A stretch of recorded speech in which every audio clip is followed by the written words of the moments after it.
నమస్తే. అనురాధరావు, బాలల హక్కు సంఘం ప్రెసిడెంట్. మన భారతదేశంలో 1.5 మిలియన్ స్కూల్స్ ఉన్నాయి.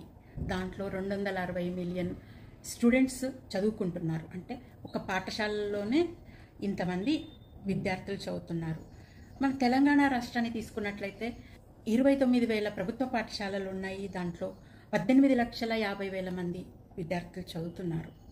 మరి ప్రైవేట్ పాఠశాలల లెక్క చూసినట్లయితే 11,000 పైన ప్రైవేట్ పాఠశాలలు ఉన్నాయి. కానీ చదివే వాళ్ళ సంఖ్య 36 లక్షలు ఉంది. ఏంటి ఈ వ్యత్యాసం? ఎందుకు ఇంత వ్యత్యాసం ఉంది? మరి ప్రభుత్వ పాఠశాలలో జరుగుతున్న లోపం ఏంటి అని మనం చూసుకున్నట్లయితే చాలా రకాలు ఉన్నాయి, చాలా సమస్యలు ఉన్నాయి ప్రభుత్వ పాఠశాలల్లో. మరి అవన్నీ తీర్చాల్సింది మన విద్యాశాఖ మంత్రి గారే. తన మాటల్లో చూద్దాం, ఏం చెప్తున్నారో విందాం మనం ఇప్పుడు. చదువు అనేది ఎన్ని అవకాశాలను అందిస్తుందో బాగా తెలిసిన వాడిని నేను. ప్రభుత్వ పాఠశాలల్లో చదువుకొని వచ్చిన, ముఖ్యంగా పేదలకు విద్య అనేది ఎంత అవసరమో గుర్తించిన వాడిని. తప్పకుండా భవిష్యత్ ఎక్స్పాన్షన్లో కూడా ఈ శాఖ నా దగ్గరనే పెట్టుకొని నేను సొంతంగా పర్యవేక్షిస్తా. ఎవ్వరికి ఎలాంటి అనుమానం లేదు. మీరు ఇచ్చే సూచనలు అన్నిటిని కూడా తూచా తప్పకుండా నేను అమలు చేయడానికి. విద్యాశాఖ మంత్రి గారైన మన ముఖ్యమంత్రి గారు చెప్పిన వివరాలను బట్టి చూసినట్లయితే అసలు పాఠశాలలు బాగయ్యేది ఎప్పుడు? మరి విద్యాశాఖ తన చేతిలోనే ఉంది. ఇక్కడ జరుగుతున్న అన్యాయాల మాట ఎవరు పర్యవేక్షిస్తారు? జిల్లాకు 30 ప్రైమరీ స్కూల్స్ ఉంటాయి అంటున్నారంటే ఆ లెక్కన 990 ప్రైమరీ స్కూల్స్ అయితే అంటే nursery, pre primary, primary schools కొత్తగా ప్రవేశపెట్టనుంది. ప్రస్తుతం ఉన్న ప్రభుత్వ పాఠశాలల పరిస్థితి ఏంటి? అవి చూసినట్లయితే ఒక్కో దగ్గర ఒక్కో రకమైన పరిస్థితి ఉంది.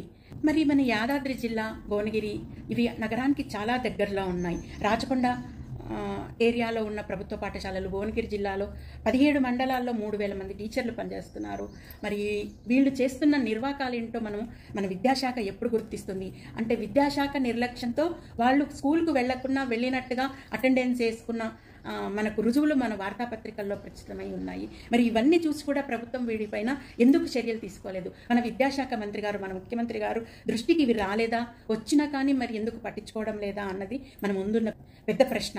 పిల్లలకంటే పేద విద్యార్థుల కోసం వీళ్ళు స్కూల్స్ ఉన్నాయి, ప్రభుత్వ పాఠశాలలు ఉన్నదే పేద విద్యార్థుల కోసం. మరి ఈ పేద విద్యార్థులకు వీళ్ళు రాకున్నా, లక్షల్లో జీతాలు డ్రా చేస్తున్నా ఎలాంటి చర్యలు తీసుకోకుండా అక్కడ డిఓలు కానీ, ఎంఈఓలు కానీ అందరూ కూడా ఇదే తరహా వాళ్ళు చేస్తున్నారు. అంటే ఎక్కడ కంప్లైంట్ పేరెంట్స్ ఇచ్చినా పట్టించుకొని వైనం ఇక్కడ నడుస్తుంది. ఇన్ని లొసుగులు ఉన్నాయి. మరి ప్రభుత్వ పాఠశాలలో ఎక్కడ చూసినా లొసుగులే. శిథిలావస్థలో ఉన్నాయి కొన్ని భవనాలు, మరుగుదొడ్లు లేవు, నీటి వసతులు లేదు. ఒకవేళ వర్షాలు వస్తే స్కూళ్ళ ముందు చెరువులను తలపించే విధంగా ఉన్న స్కూల్స్ కొన్ని ఉన్నాయి. ఒక క్లాస్ రూమ్లోనే 3 తరగతులుగా విభజించి చెప్తున్న పాఠశాలలు ఉన్నాయి. ఇవి ఎక్కడో కాదు, వనపర్తి జిల్లా చిట్యాల మండలంలో ఉంది. ఒకే తరగతి గదిని ముగ్గురు టీచర్లు విభజించుకొని అక్కడ చెప్తున్నారు. అంటే వీళ్ళు చెప్పేది వాళ్ళకి అర్థం కాదు, వాళ్ళు చెప్పేది వీళ్ళకి అర్థం కాదు. అంటే పేద పిల్లల పట్ల ఇంత నిర్లక్ష్య వైఖరా? మరి ఏంటి ఇవి ఎప్పుడు బాగయ్యేను? అట్లాగే ఒక స్కూల్లో ఒక టీచరు, ఒక ఉపాధ్యాయుడు. ఇది వరంగల్ స్కూల్లో ఉంది.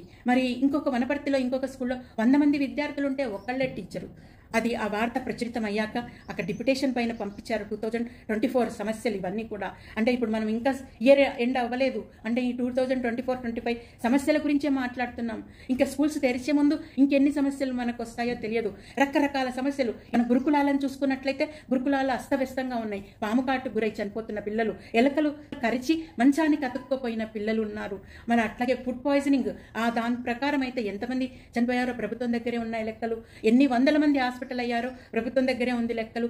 నిర్లక్ష్యంతో పిల్లలను నెగ్లెక్ట్ చేసి చనిపోయిన పిల్లల సంఖ్య కూడా ఉంది. మరి ఇన్ని రకాల సమస్యలు ఈ స్కూళ్ళల్లో ఉన్నప్పుడు సరే కొత్తగా స్కూల్స్ పెడుతున్నారు, అది స్వాగతించాల్సిన విషయమే. 58 ఇంటిగ్రేటెడ్ పాఠశాలలను పేద విద్యార్థుల కోసం ప్రభుత్వం ప్రకటించింది. అది చాలా హర్షణీయము. అంటే ఈ 58లో చదివే వాళ్ళ సంఖ్య 1,00,000 అవుతుంది. అంటే ప్రతి స్కూల్లో 2,000 చొప్పున అని ప్రభుత్వం లెక్కలే. అంటే 25 ఎకరాలలో ఈ బిల్డింగ్ని నిర్మించి అక్కడే వాళ్ళు ఉండడానికి, అక్కడే వాళ్ళు చదువుకోవడానికి, ఆటలు పాటలు అన్నీ అక్కడ. అది చాలా మంచి ఆలోచన. కాకపోతే పిల్లలకు ఈ ఉన్న ప్రభుత్వ పాఠశాలను మీరు మెరుగుపరిచేటప్పుడు టీచర్లు ఒకవేళ నెగ్లిజెన్సీ వహిస్తే వాళ్ళను టర్మినేట్ చేసేయండి, వాళ్ళను సస్పెండ్ చేసి జీతాలు ఇచ్చి మేపకండి. సస్పెండ్ ఎప్పుడైతే చేస్తారో వాళ్ళకి హాయిగా ఇంటి దగ్గర కూర్చొని జీతం తింటారు. అదే టర్మినేట్ చేస్తే ఆ భయం ఉంటుంది. ఇంకో టీచర్ ఇంకో తప్పు చేయటానికి వెనుకం చేస్తారు. కొందరు టీచర్లు పిల్లలపైన అమానుషంగా అబ్యూజ్ కూడా చేస్తున్న న్యూస్లు మనం చూస్తున్నాం. మరి ఇవన్నీ చక్కదిద్ది ఈ కొత్త పాఠశాలలు ప్రారంభం చేస్తే చాలా బాగుంటుంది. పిల్లలకు మంచి భవిష్యత్తు ఇవ్వాలన్నదే మంచి ఆలోచన. పేద పిల్లలకు ఎప్పుడైతే చదువు అందుతుందో మనం ప్రగతి పథంలో నడుస్తున్నట్టు. Thank you. Please subscribe my channel.